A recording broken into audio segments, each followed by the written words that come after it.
Namaskar students, welcome again with the chapter number 2, Nationalism in India. Fine student, earlier we have discussed so many things. Today's topic is Simon Commission. After the non-corporation movement called off by the Mahatma Gandhi, many things happened. So today I have taken the topic Simon Commission. Now what was the Simon Commission? क्या था? Why we are studying about it?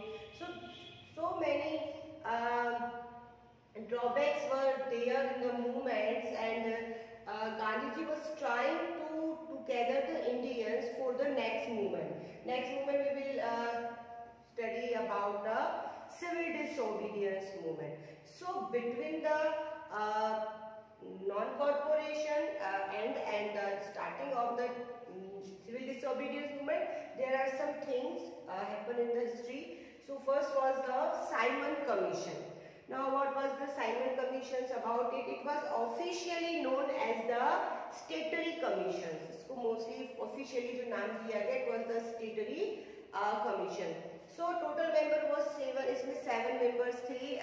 This was created by the Britisher. Formed in the 1927. Now when it was formed, 1927 in England. When it was formed 1927 in England under the leadership of Sir John Simon.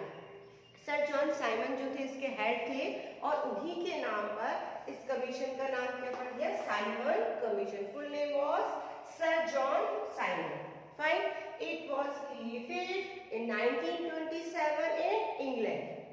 And when it came in India in India in 1928. Simon Commissions को भेजा गया, sent by the Britishers to look after the constitutional systems and national movements जो भी इतने सारे हो रहे थे. तो कई सारी चीजें थी जो systematically manner से solve करना चाहते थे. So the Simon Commissions came in India in 1928. Remember this? Fine. So what was the motto? What was the aim of this Simon Commission? Why it came to India? Why the Britishers formed? Why the Indians protest this Simon Commission? So many things are there. Against, now first motto was, motto यानी उसका उद्देश्य क्या था? इसका Simon Commission का जो भी चीजें बनाई गई थी. So it was against the nationalist movement. जितने भी movement हो रहे थे, आंदोलन हो रहे थे, अभी भी हमने किया किसके बारे में? नॉन कॉर्पोरेशन, है ना? So जो भी मूवमेंट हो रहे थे तो उसके अगेंस्ट था, यानी इसका मेन एम क्या था? उसको बंद करना या उसको सेटल करना. Fine. And look into the functioning of the constitutional system. अभी तक जो कॉन्स्टिट्यूशनल सिस्टम इंडिया में चल रहा था, देखिए इससे पहले 1919 में कुछ रिफॉर्म्स किए गए थे according to the government of Indian act 1919. Now they have seen that there were some little bit needs to reforms, कि उनमें कुछ रिफॉर्म्स करने की जरूरत है. तो उन्होंने ये देखा कि किस तरह से फंक्शनिंग हो रही है वहां पर कॉन्स्टिट्यूशनली, क्या ड्रॉबैक्स रहे, क्यों इतनी प्रॉब्लम्स आ रही है, उसे किस तरह से सॉल्व किया जाए. So main M was the two look into the functioning of the constitutional system in India. Next was reform in the government of India act 1919. देखिए दो एक्ट है यहाँ पर, 1919 और दूसरा 1935 में हुआ था. ठीक है, वो आगे आएगा. तो जो भी गवर्नमेंट ऑफ इंडियन एक्ट 1919 का जो भी रिफॉर्म्स हुए थे, रिफॉर्म्स यानी कुछ लेजिस्लेटिव पावर्स दिए गए थे, किसको? कांग्रेस के लीडर्स को रिप्रेजेंटेशन दिया गया था. तो उसमें और रिफॉर्म्स करना थी, उनकी डिमांड्स जो है वो मानी जाए. That greeted with the slogan go back Simon. उनका जो वेलकम किया गया इंडिया में, तो जो जितने भी नेशनलिस्ट थे उन्होंने उसका वेलकम किया गो बैक साइमन से. Now what was the reason? Main reason was Simon Commissions came to India to reform the Indian Act 1919, but there were no single member of Indian, यानी 77 members जो थे Britishers थे. So this was very disappointing for the Indians. So they greeted with the slogan "Go back, Simon." So this is about the Simon Commission. And one more thing about this, कि जो भी revolutions या जो भी revolt हो रहे थे, so उसमें उसके बावजूद किसी भी इंडियंस को इस कमीशन में किसी भी इंडियंस को इंक्लूड नहीं किया किया गया, यानी जिनके लिए ये चीजें हो रही थी उनमें से कोई भी मेंबर वहां पर नहीं था। So this is about the Simon Commission. Next was we will discuss about the many things. अब यहाँ पर जो हमने साइमन कमीशन की बात करी, तो प्रोटेस्ट का मेन रीजन पूछा जाता है इसमें, क्यों प्रोटेस्ट किया? क्योंकि no single member was Indian, कोई भी मेंबर इंडियन नहीं था और उनकी डिमांड क्या थी, जो भी कमीशन बनाया जा रहा है एटलीस्ट इसमें इंडियन मेंबर्स होने चाहिए so that they can put their views on the reforms.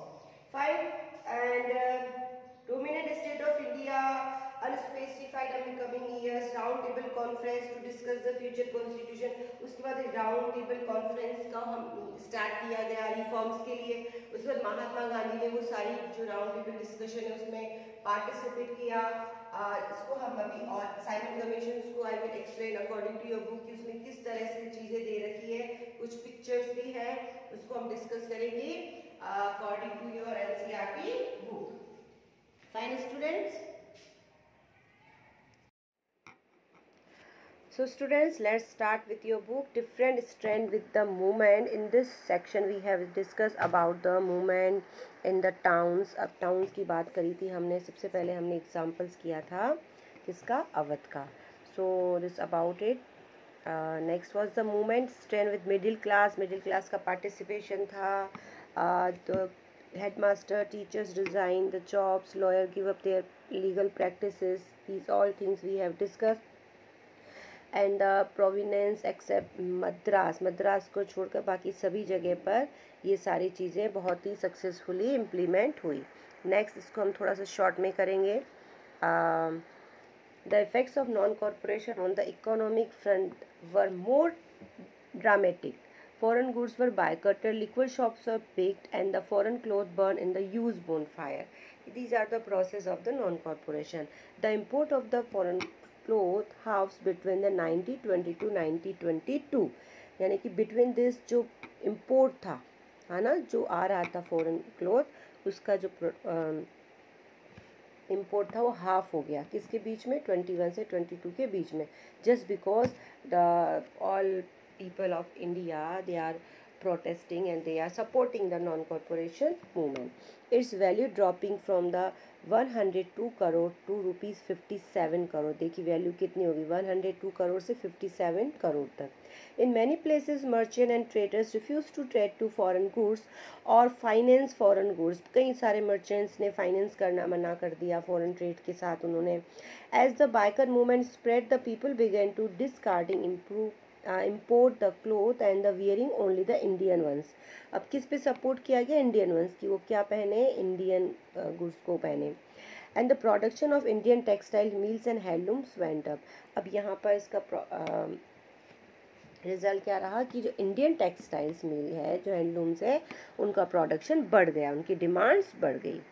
Fine, after that I have discuss about the khadi. Khadi के बारे में हमने किया, बट ये जो सिचुएशन इस पैराग्राफ को आप सेल्फ रीड करेंगे। देखिए खादी का उन्होंने यूज़ किया बट ज़्यादा टाइम तक वो यूज़ नहीं कर पाए क्योंकि वो एक्सपेंसिव थी, अल्टरनेटिव्स नहीं थे। Next topic which we have earlier discuss about the rebellion in the countryside. Countryside means क्या होता है, विलेजेस। जो विलेज होते हैं उनको हम कहते हैं कंट्री। विलेजेस में क्या क्या ऐसी चीज़ें थी जो हो रही थी, इसमें हमने सबसे पहले किसका एग्जाम्पल किया था, अवध का। हम अवध को डिस्क्राइब कर चुके हैं। वहाँ पर जो लीडरशिप थी किसने की, बाबा रामचंद्र ने। उनका जो मेन जो मूवमेंट था किसको लेकर था, against the taluqdar and landlords and begar. Begar जो वर्क विदाउट एनी वेज, है ना, विदाउट एनी पेमेंट, तो उसको लेकर उन्होंने रिवॉल्ट किया। नेक्स्ट इसके में हमने डिस्कस किया कि जो पीजेंट्स थे, जो बेगार किया करते थे, एक ओथ किसान सभा बनाई गई थी। यहाँ पर देखिए 1920 Nehru began to going around the villages in Awadh and taking out the villages and trying to understand the grievance by the October oath किसान सभा। यहाँ पे अक्टूबर 1920 में ओथ किसान सभा जो सेटअप की गई, जिसको हेडेड किसने किया, जवाहरलाल नेहरू एंड बाबा रामचंद्र और कुछ अदर जो लीडर्स थे उन्होंने। ठीक, इसकी कई सारी ब्रांचेस भी थी। नेक्स्ट इसमें हमने किया कि किस तरह से पीजेंट्स थे, उन्होंने वाइड स्ट्रगल किया, है ना, कहीं ना कहीं यहाँ पर भी क्या हो गया, बहुत ज़्यादा वायलेंस हुआ। 1920 house of the taluqdar merchants were attacked, taluqdar and merchants के जो हाउसेस पे उन पे अटैक किया गया। Bazaar were looted, grains hoards were taken over, यानी कि जो पीजेंट्स थे उन्होंने उनको बहुत ज़्यादा नुकसान पहुंचाया। तालुकेदार मर्चेंट्स, बाजार को लूट किया गया। ग्रेन होर्स जो है उन्हें अपने कब्जे में ले लिया। main reason was in many places local leaders told peasants that Gandhiji had declared that no tax went to be paid, land was redistributed amongst the poor। यहाँ पे जो लोकल लीडर्स थे उन्होंने क्या एक मैसेज दिया कि गांधी जी ने डिक्लेयर किया है कि उन्हें कोई टैक्स नहीं देना पड़ेगा, उनका जो लैंड है वो रिडिस्ट्रीब्यूट किया जाएगा पुअर्स के बीच में। And name of the Mahatma Gandhi beginning evoking the section of all section of inspiration, और ये इंस्पिरेशन मिली किससे मिली इनको, गांधी जी से। So it's about the country side. After that यहाँ पर देखिए कुछ एग्जांपल्स दे रखे हैं, रायबरेली में कुछ चीज़ें हुई, इसको रीड करेंगे आप। इसके बाद हमने पढ़ा ट्राइबल ग्रुप्स के बारे में, है ना, which were the tribal peasants. Tribal peasants में हमने जो एक्ट पढ़ा था, है ना, इनलैंड इमिग्रेशन एक्ट, उसके बारे में।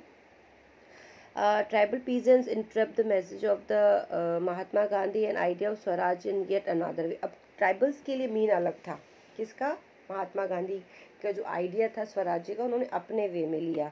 The Gudem hills of Andhra Pradesh for instance the militant guerrilla movements spread in the early 1920, not a form of struggle that Congress could oppose। जो अप्रोव जो है कांग्रेस जो है, जो उनका स्ट्रगल था वो कहीं ना कहीं ट्राइबल ग्रुप्स के लिए बिल्कुल डिफरेंट था। और tribal groups were associated with the forest, वो कहाँ से रिलेटेड थे, फॉरेस्ट थे। कॉलोनियल गवर्नमेंट ने क्या किया, क्लोज लार्ज फॉरेस्ट एरिया, बहुत सारे इनके जो फॉरेस्ट एरियाज जो हैं क्लोज कर दिए। Prevent people from entering the forest and graze their cattle, उन्हें प्रिवेंट कर दिया गया, रोक दिया गया कि वो फॉरेस्ट में नहीं जाएंगे, अपने कैटल्स को ग्रेजिंग के लिए नहीं ले जा सकते। और no collect the fuel wood and fruits, ना तो वो फ्यूल वुड्स और फ्रूट्स जो है वो कलेक्ट कर पाएंगे। This enraged to the hill people. अब जो वहाँ के रहने वाले जो लोग थे इनसे बहुत ज़्यादा क्या थे, डिसअपॉइंट थे। So not only were the livelihood effect, उनकी सिर्फ लाइवलीहुड यानी जीविका जो अर्न करने का जो मीट था वो इफेक्ट हुआ, but they felt their traditions right were being denied, कि उनके जो ट्रेडिशंस थे वो धीरे धीरे क्या हो जाए, ख़त्म हो रहे हैं, डिनाई किया जा रहा है। When the government began to the forcing them to contribute begar and road building, the hill people revolted। अब जब उन्हें फोर्स किया गया बेगार के लिए तो उन्होंने क्या कर दिया, रिवॉल्ट किया। यहाँ पर उसकी लीडरशिप किसने की है, अलूरी सीताराम राजू के बारे में हमने किया। यहाँ पे नॉन कॉरपोरेशन मूवमेंट में उन्होंने क्या इसका मतलब निकाला कि उन्होंने देखिए यहाँ पे ट्राइबल ग्रुप्स जो थे, अलूरी सीताराम राजू जिनके पास कई सारे पावर्स से माना जाता है स्पिरिचुअल। नाउ द गुलदाम जो रिबल्स थे, गुलदाम हिल्स का नाम है जो आंध्र प्रदेश में है ना, तो उसी के जो ट्राइबल ग्रुप्स हैं उनकी बात हो रही है। पुलिस स्टेशन पर उन्होंने क्या किया, अटैक किया, attempt to kill British officials को मारने की बहुत कोशिशें की उन्होंने। Carried on guerrilla warfare, guerrilla है ना, छुपके वार किया उन्होंने for achieving Swarajya. Raju and then Alluri Sitarama Raju were captured and executed 1924, over the time become to the folk hero, वो उस वक्त के क्या बन गए थे, फोक हीरो।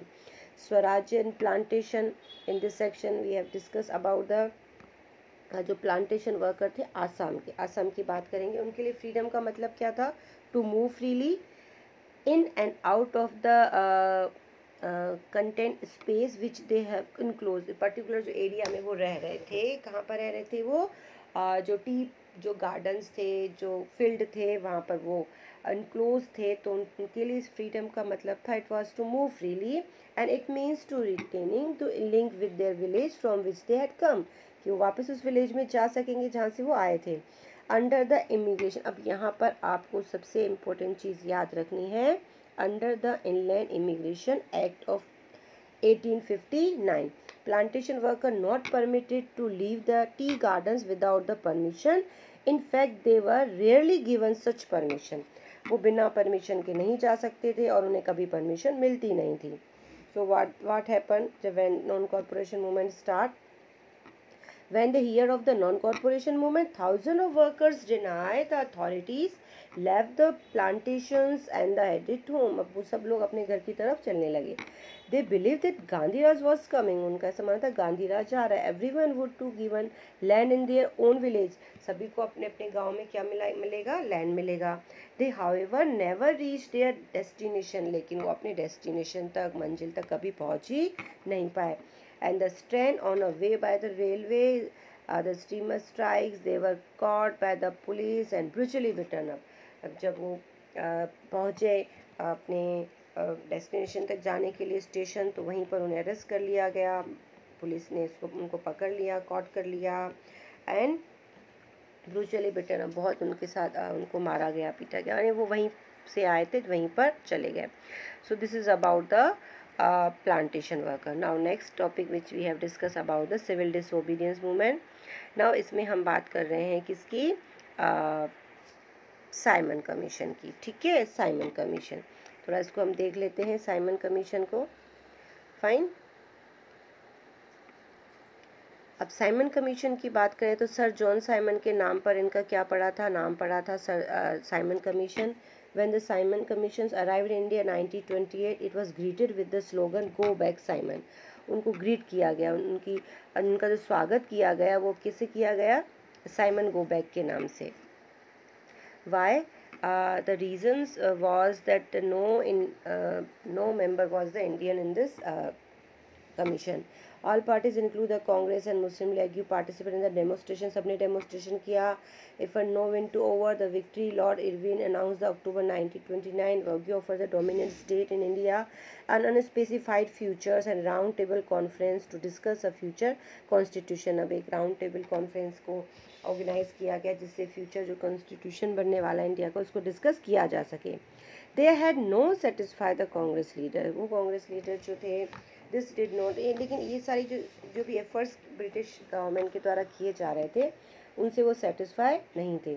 इसलिए देखो यहाँ पे उनको सर जॉन साइमन जो है उनको क्या किया गया? प्रोटेस्ट किया गया.